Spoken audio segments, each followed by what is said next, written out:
Hi, today we're in the town of Buckhorn in the Ozarks of Missouri on Route 66. And here we got the hugest bowling pin on Route 66. I don't think it's the biggest one in the world, but it's pretty big.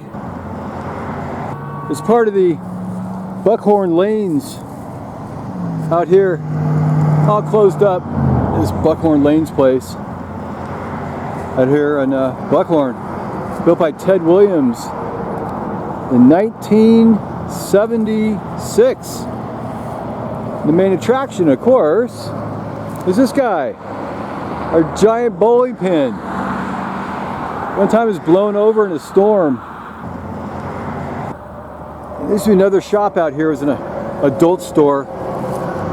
Had a giant Angus beef cattle statue on it, torn down.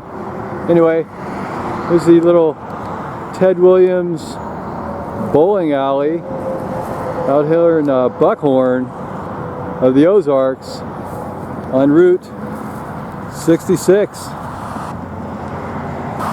We're headed this way, all the way to Needles, California. Anyway, thanks for watching. Have a great day. Bye.